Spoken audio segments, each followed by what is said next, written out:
Greetings, my fellow freedom lovers and sovereign thinkers. Thank you for tuning in to the LL3 podcast.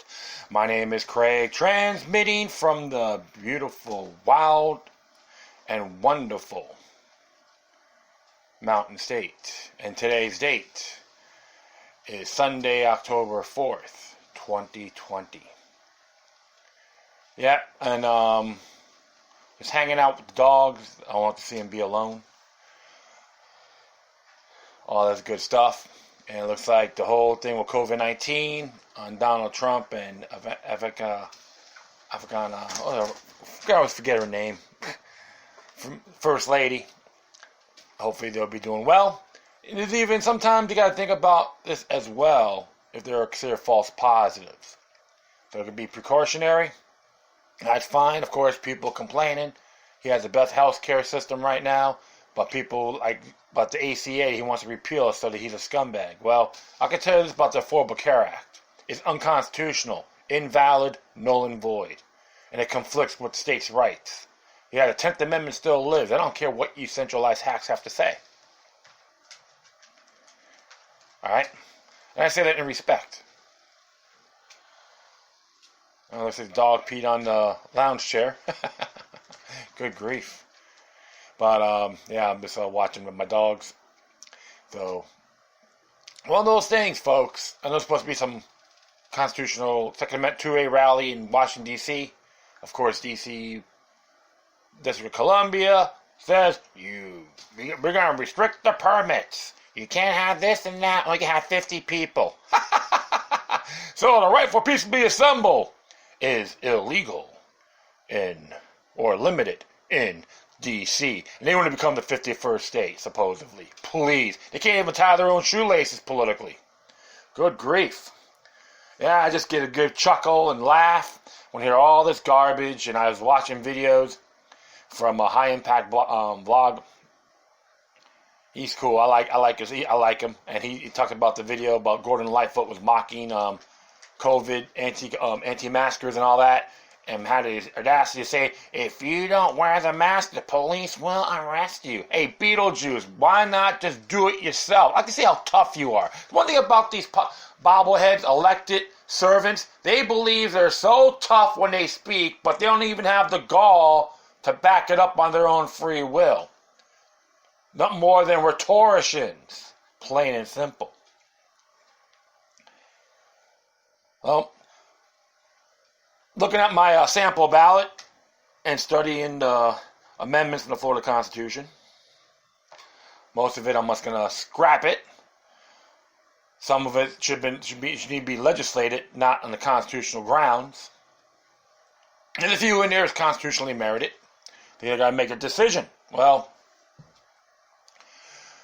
even checking out what Broward Sheriff candidate H. Wayne Clark is trying to get his team up, having a coalition of other candidates that ran for sheriff. They're mainly the Democrats, and even though he's a Republican, it's more like a slate, trying to have a team, how to make things better. And I admire that. And another candidate, his name is Watley, considered NPA, but I believe he's a registered Democrat according to his campaign video. And like gun violence, what constitutes it in his agenda? That's the question. But human trafficking, yeah, I can support that. And it'll be nice if even whoever wins with those candidates, whoever beats the incumbent, should all work together. Because I will support that. You're going to toss the differences to the side. We're always going to have disagreements. That's just human nature. But we have to figure out what is Broward County's best interest. And human trafficking, yeah, that's one thing that needs to be countered. It's considered piracy under federal law. Because the federal government can get involved in this as well. So, yeah, so I just do my little rant on those areas. So always do your homework. You got the internet, got a computer. Go to Ballotpedia if you have to. They're very good. They're very good. They explain things to the detail and have links to back it up.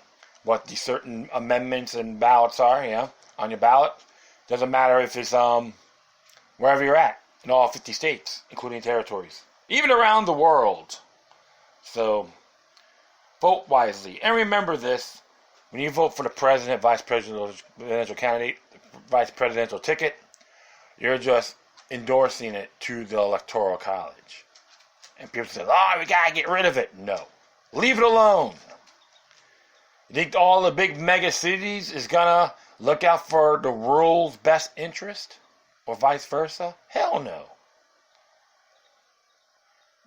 We got every state in this constitutional republic have different cultures, lifestyles, etc. If you're going to tell people in Boston and how the farmers in Florida should do, forget about it. No more Puritan ideology. Liberty for me, but none for thee.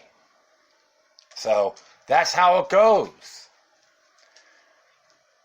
These United States, if you read the Declaration of Independence, is self-explanatory. Not the centralized states. And not even the Laconian propaganda either. Abe Lincoln. Do a little homework on him too. You'd be surprised. So enough of that. I found something that was interesting, which should be addressed. And this is by Caitlin Johnstone. She's in Australia right now. Little intake. I'm just going to read. I haven't really studied this, but it'll be, a winged thing, which is cool. All Russiagate did was advance pre-existing agenda of the same spy agencies who started it.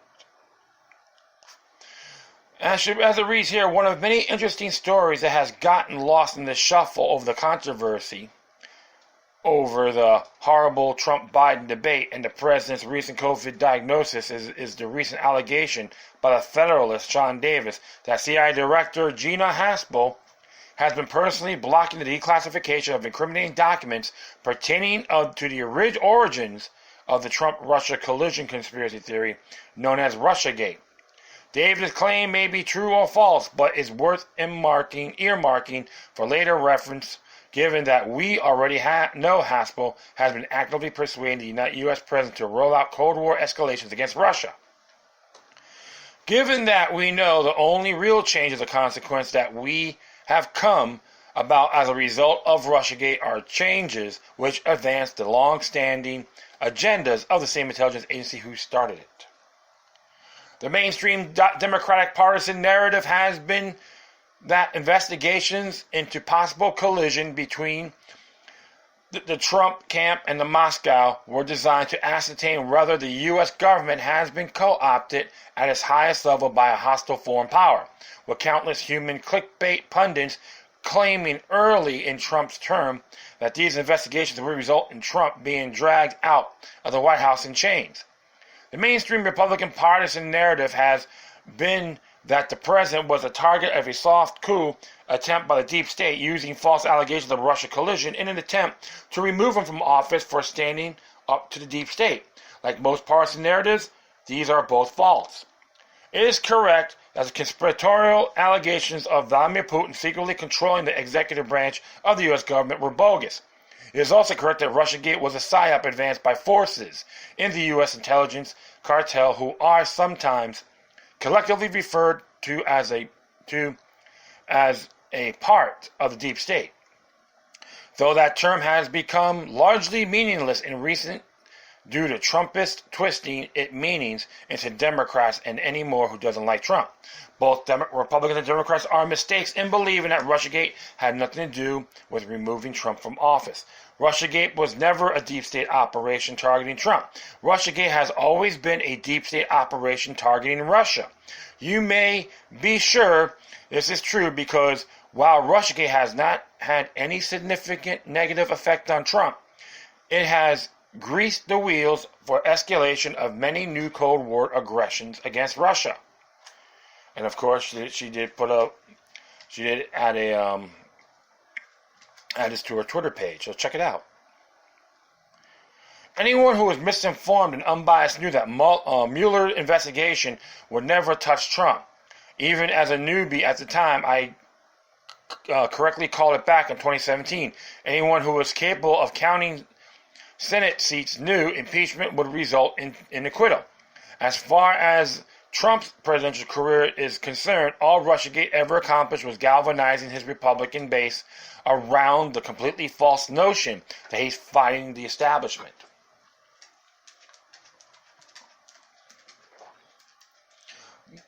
But what has Russiagate accomplished in retaliation to Russia? The political pressure is placed on Trump to act tough on Moscow and the Democratic Party's baseless insistence that this administration is controlled by Putin and have ensured there is nothing but acceleration for a world-threatening new Cold War, which has seen unclear treaties abandoned, a much more aggressive nuclear posture against Russia, weapons sent to Ukraine, many sanctions on Russia, airstrikes on Russia ally Syria, sanctions on Russia's ally Venezuela, the Iran deal shredded against urging from Moscow, NATO expansionism, and increased military activity at Russia's borders. These aggressions were all planned years in advance. Obama initiated them. The frighteningly anti-Russia hawk Hillary Clinton was scheduled to continue and expand them. And then, when that fell through, the Russiagate contingency was rolled out to ensure the U.S. intelligence cartel would get its long-sought campaign to shove Russia off the world stage and thereby hamstring its ally China. A dodgy intelligence assessment on 2016 Russian elections meddling a few operatives who were hand-selected by notorious Russophobe and known perjurer James Clapper, combined with the steady stream of bogus leaks like the notoriously false Steele dossier, to form the foundation of Russiagate, and they all came from the same spy agencies whose agenda benefited from Russiagate. And it's right here. You can look at this as well from Catherine Herridge's Twitter page. And you can look at all that. Go ahead. And of course, Caitlin Stone says here on her tweet on September 24th, why were FBI agents talking about people scrambling for info support for certain things at the time U.S. intelligence officers were putting together their report on Russian election interference? Pretty sure conclusions are supposed to come after investigations. Of course, Aaron Mate, that's a fun thing, replies to Aaron Mate. So, the question, who benefits from this, is essential for understanding the world, and if you ask it of Russiagate, there is one power structure which stands head and shoulders above everyone else. Yes, the U.S. media got a major rating bump from Russiagate, which is why they played along with it. Yes, the Democratic Party got neutered the progressive movement and distracted it from its 2016 scandals, which is why they played along with it. But in terms of actual changes that were implemented as a direct result of Russiagate, the ones who gained the most were the U.S. intelligence collective, whose pre-existing agendas were advanced by it. Not only were pre-existing agendas against Russia facilitated by Russiagate, but pre-existing agendas against the American left were facilitated as well.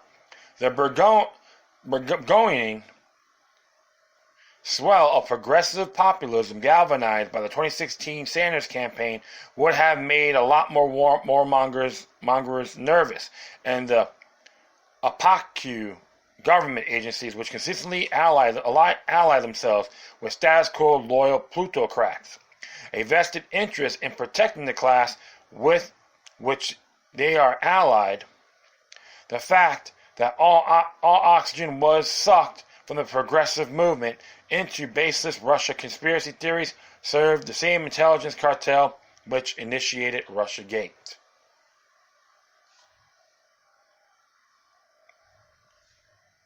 In January of last year, a former assistant director for the FBI, the same FBI which wordlessly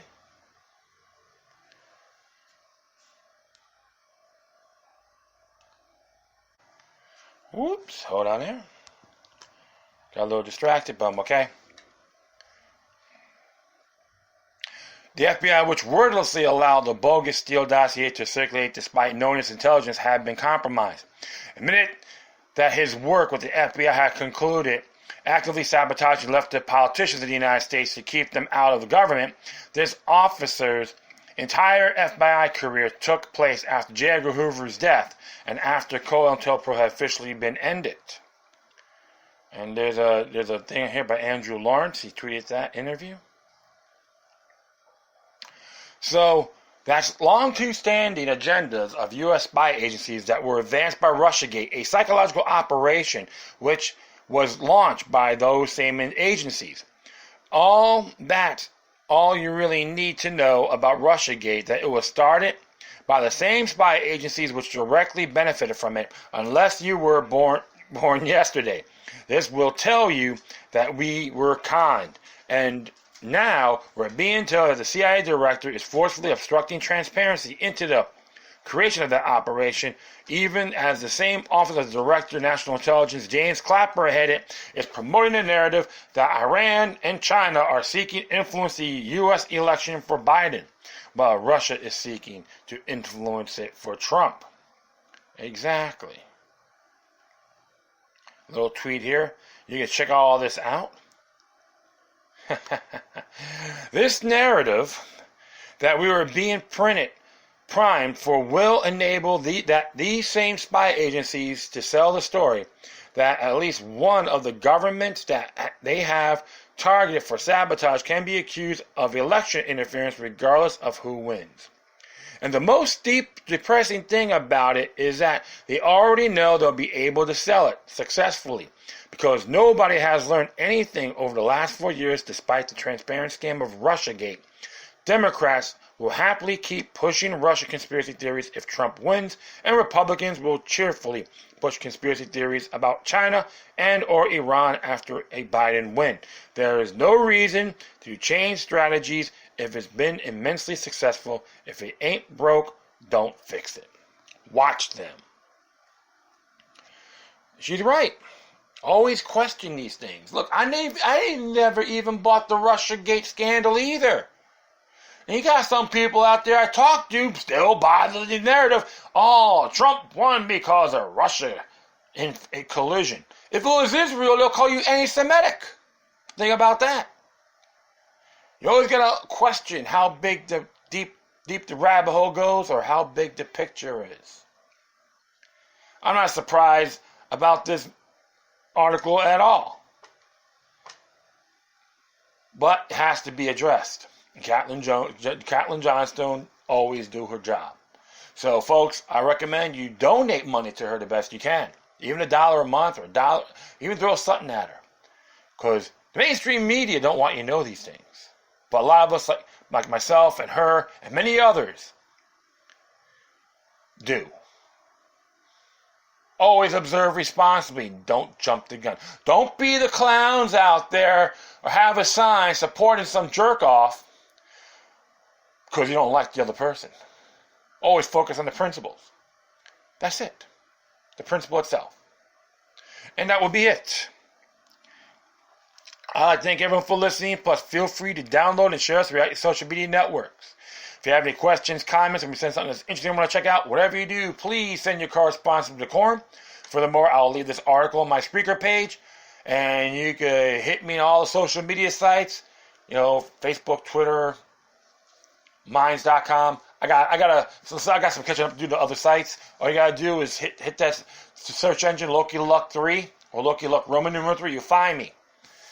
Alright? I'm going to try to get some stuff on Brighteon as well. Furthermore, if you want to donate, you can hit me at paypal.me/LokiLuck3. Once again, thank you for your time. Plus, always remember that demoniac resistance is healthy for the soul and can liberate humanity. Until next time, take care of yourselves. Keep on spreading love, and may your guardian spirits be with you.